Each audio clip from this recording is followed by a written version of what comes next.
children. We are discussing about motion and time. Yesterday I discussed about types of motions. How many types of motions are there? 7 types of motions are there.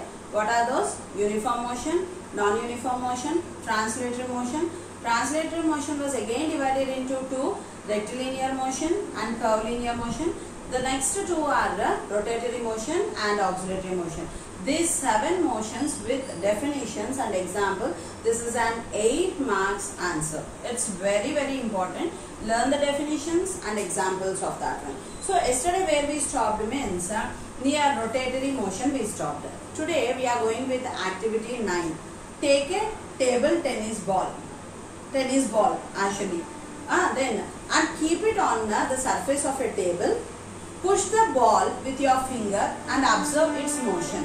When I push the ball with my finger, is it a rotatory motion or translatory motion?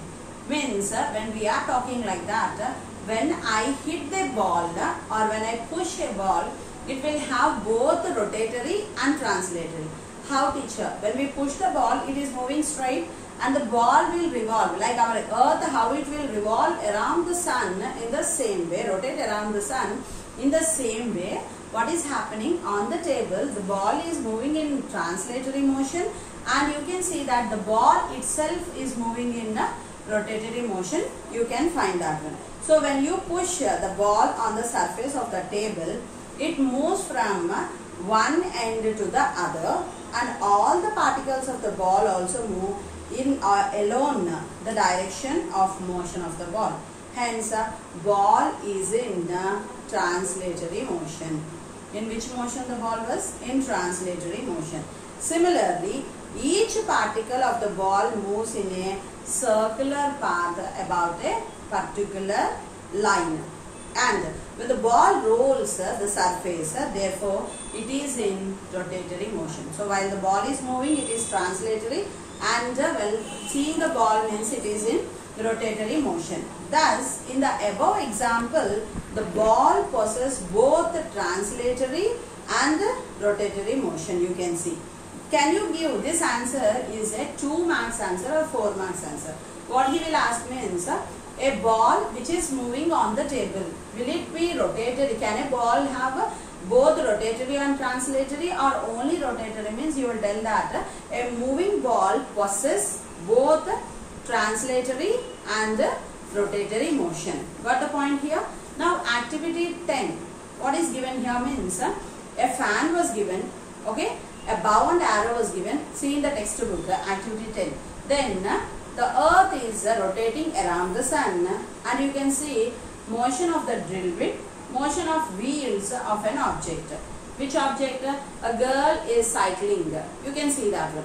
So in this 1, 2, 3, 4, 5, what he is asking means observe the following motions of the body and label them as rotatory motion or translatory motion or both rotatory and translatory motion. When you are coming to the first one, the fan moves in a circular path at a fixed point. If a fan is moving in circular path at a fixed point, what we will say? It is rotatory motion. Got the point here? Next one is motion of a arrow from the bow. The arrow always goes in a straight way. So we will say that it is translatory motion. Then motion of the earth around the sun. Then rotatory, it rotates. It is in rotatory motion. Motion of a drill bit. The drill bit goes straight into the wall and it rotates. While it is going straight inside, it rotates. So, the drill bit will have both the translatory and the rotatory motion. The drill bit will have both the translatory and rotatory motion. Coming to the motion of the wheel means the cycle is moving in a straight line and also the wheels are in rotatory motion. So, it contains translatory and rotatory. So, the fan, it is rotatory motion. Bow and arrow, it is translatory motion. Then the ball means the earth revolving, rotating around the sun, it is rotatory motion. Drill bit, it is having both translatory and rotatory motion. Coming to motion of wheel of an object, it is having translatory and rotatory motion.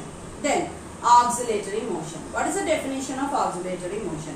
if a body moves to and fro or up and down. If a body moves to and fro or up and down is called as oscillatory motion. So observe the following pictures and answer the following questions. First, what is given? A fan was given.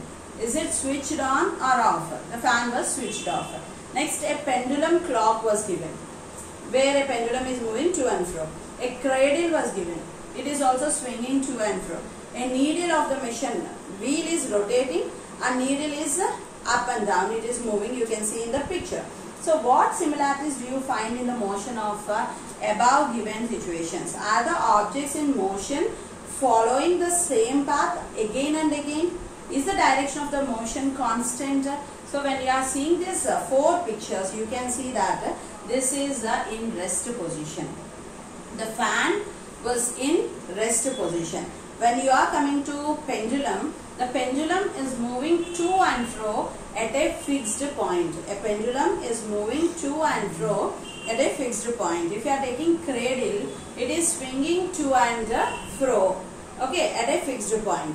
Then needle of the swing machine is also moving up and down, and the wheel is in rotatory motion.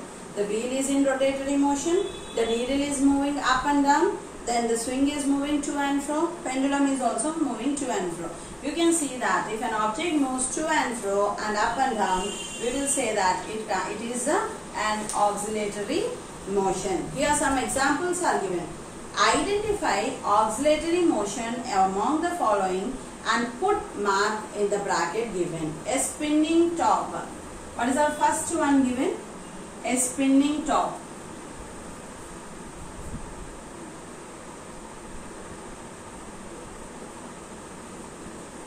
Is it oscillatory motion? No, it is not at all an oscillatory. A spinning top is a rotatory motion.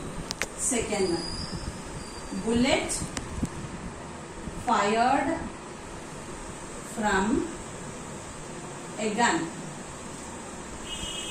Is it oscillatory motion? No. Why? Because the bullet always moves in a straight line. It is a translatory motion. Third one is a typewriter key.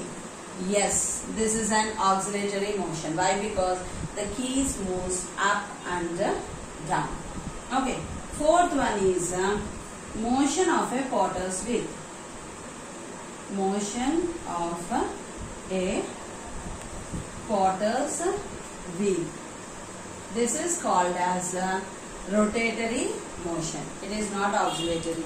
The pot always, the wheel will rotate. Then fifth one, motion of vibrating sitar string. Motion of vibrating sitar string. Yes, it is an oscillatory motion. Next one is motion of a car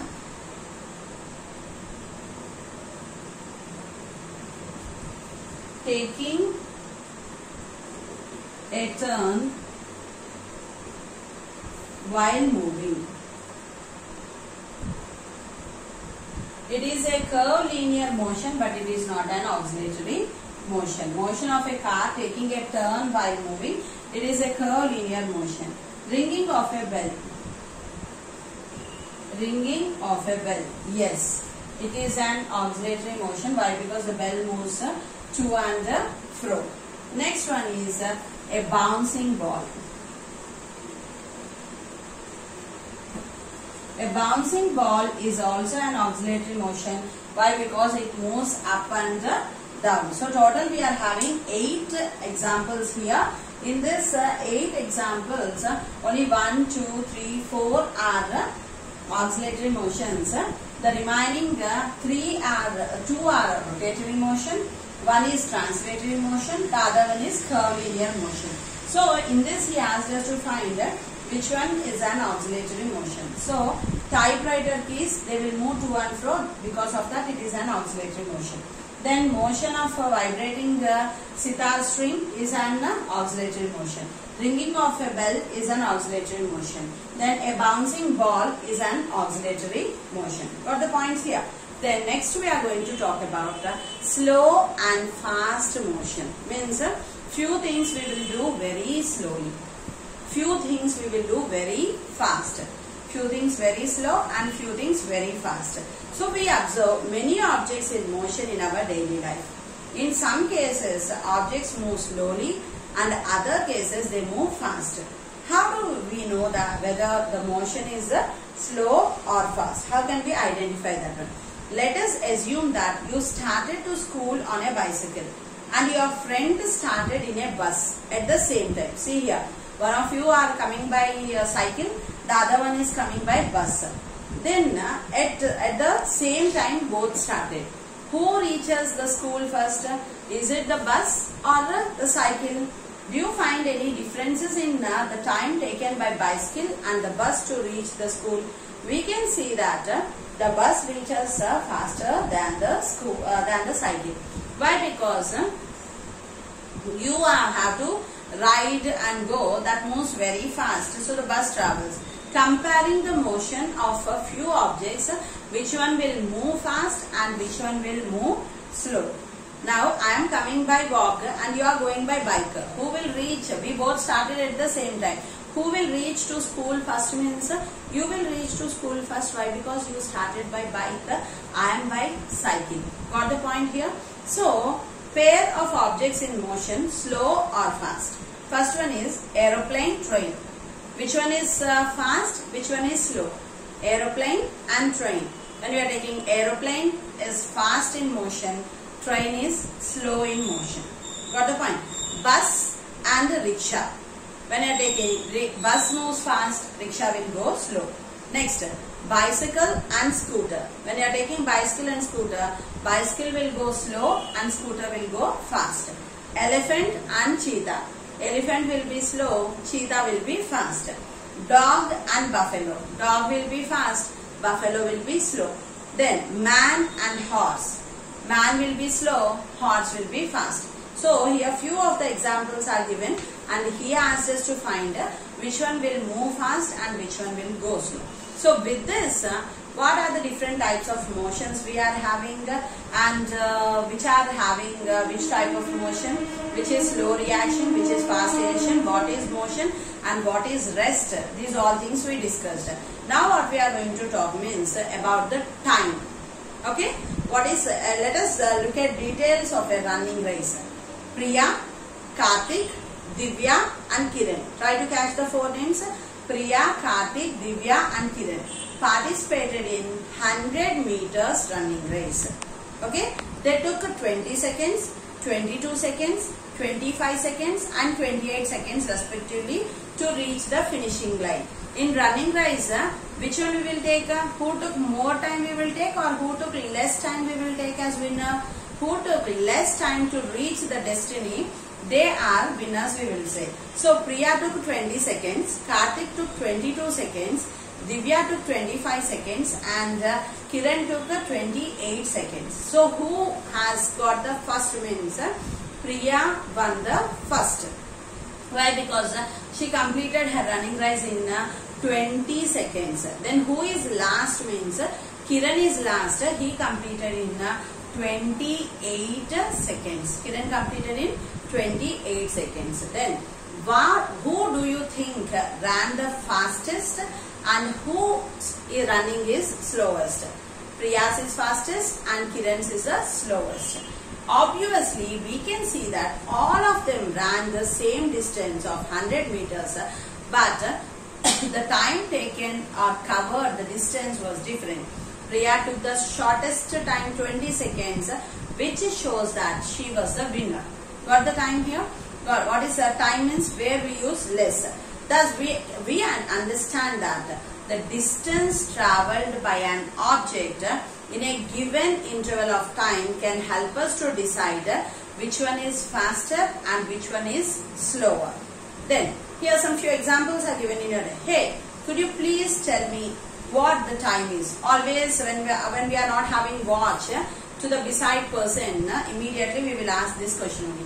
Hey, could you tell me the time please? And what time it is? I forgot to put on my watch today.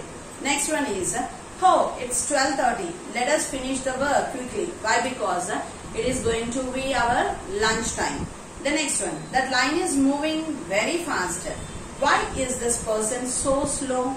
Next one, your attention please. On railway station we will listen that one. The train scheduled to arrive at Hyderabad from Tirupati is running on your behind an hour behind the scheduled time. Always the announcement in the railway station we can hear the train is arriving or the train will be late or it is within the time they will tell your attention please. So in our day-to-day life, morning when we get up, night when we go to sleep, our day-to-day activities will be related with the time. When we are getting from the bed, what we will see? First we won't see for a god or we won't see our face.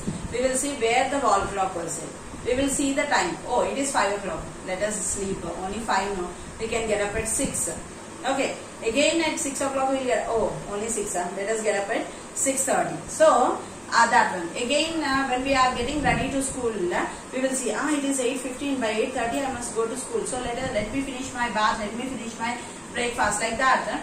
From day begin to the night day ends, we always go on with the time. Okay, sometimes if you are late, we will be very fast in doing our work. Sometimes within the time we will finish. Within the time who completes the work, they are perfect. They know the value of the time. Time is very valuable. We should not waste it. So we use the word time very often in our daily life. Look at the following examples. If you observe the above examples, we can understand the word time for different purposes. Okay. In some situations, without using the word time, we express the duration of time like so late, so early, etc. How do we measure or estimate time? Estimating time. Ravi and Satish started for school. Again, he is giving a question for you and asking you how to estimate the time. Ravi and Satish started for school at 8 a.m. from their house, which are side by side.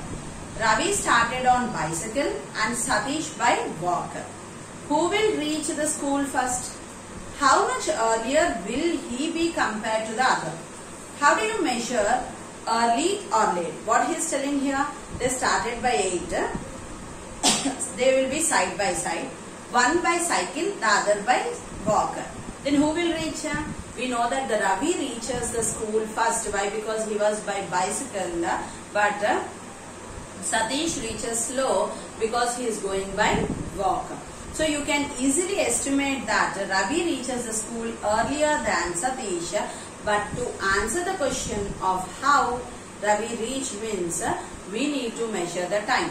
Means Ravi took 5 minutes time from his house to school means Satish took 10 minutes time to go from house to school. Why? Because he went by bicycle, so within 5 minutes he went. He went by walk, so he took for him for 10 minutes. So time is very important to measure there. Then for this we need time measuring instrument like watches, clocks, etc.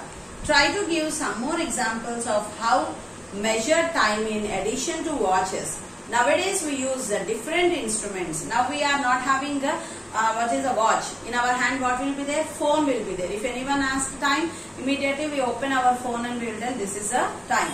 Or some electrical gadgets will be there with that. Electronic clock, digital clocks, quartz clocks, etc. to measure time. A few decades ago, means a few years ago, people used pendulum clocks. Before only I told for you, the to and fro in your textbook you are having the diagram. That have now become rare. Do you know, like minutes and hours, weeks, fortnights, months, seasons, annums are also units of measuring time. What is a minute? A minute is equal to 60 seconds. 1 hour is equal to 60 minutes. Then week means 7 days. Fortnight means 15 days. Month means 30 days. Seasons we are having every 3-4 months there is a change in the means summer season, rainy season, then winter season, cyclic order of seasons will go on. annum means 1 year. Did you understand? Are also units for measuring time. Once again, 1 minute is equal to 60 seconds, 1 hour is equal to 60 minutes, 1 week is equal to 7 days, fortnight is equal to 15 days, month is equal to 30 days, season is equal to cyclic order of every 3-4 months there are changes in that one. 1 annum is equal to 1 year. Measurement of time using stop clock. Stop clocks are used before when sports are going on, athletics and all. They used a stop clock to find. Why? Because everything will be for 1 minute or some seconds, 30 seconds or 60 seconds or 120 seconds. So they use the stop clock in games. While swimming also, a swimming competition was there. They will go in seconds. They will use the stop clock. Stop clocks are used to measure time interval between occurrence of events accurately. You might have seen a stop clock in the laboratory. Actually, we will have even when we are doing a test with acids and bases also, there also we will use this stop clock. Sir will give an what is that experiment, chemical reaction he will ask us to do and show something within this period of time. Means he will tell I'll give you 1 minute or 2 minutes like this, and he will ask us to show. Okay, then or if you ask for your PT sir in the PT rooms or in your ground, the PT sir will have a stop clock with him. Nowadays these all went off. You are going with only the phone up to my notice. We use stop clock in the laboratories to measure short interval of time, like time taken for completion of a chemical reaction. Just now I told you, when we are in the laboratories, when we are doing experiment with chemicals, then we will take this time. Time taken by the pendulum for one oscillation, etc. Nowadays, we find stop clock almost in all cell phones. As I said for you, in olden days we used stop clock, but now we are going with only the cell phone. In our daily life, stop clock helps to measure pulse rate, etc. Apart from this, they also help us to accurately measure the time in a running race, swimming race, etc. Got the point here? Now let us try to measure time using a stop clock. So he gave an activity. Then from September 1st you will go to school, no? So you try to do this activity. What is that activity means? Take a cell phone, go to settings and open stop clock option. So if you are not able to do this, take help of your friend or teacher. Measure the time taken for event mentioned in the table. What is that means? Ringing of long bell in the school. Means 4 o'clock the bell will be there no, in the school. For what is its time? How many seconds or how many minutes the time is? You have to note that one. Completion of a prayer song. How much time it took to complete the prayer song you have to write. Then running 200 meters by your friend in the school ground. If anyone of you are having any school ground for you, so 200 meters if your friend runs, how much time period it took, you have to write about them. Next one, completion of pledge during school assembly.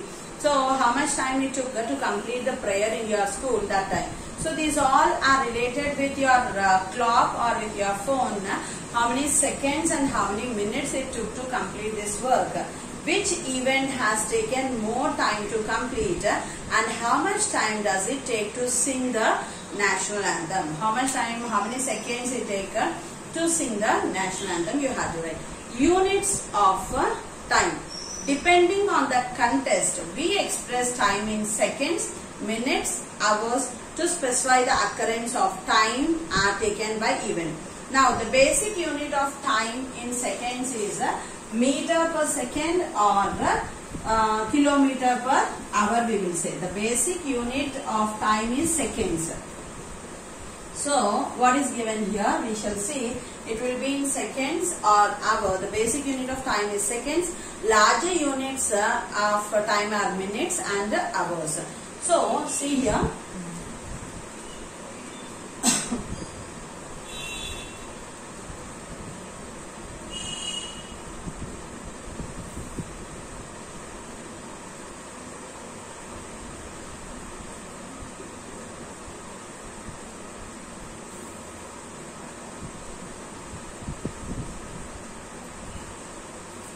Next,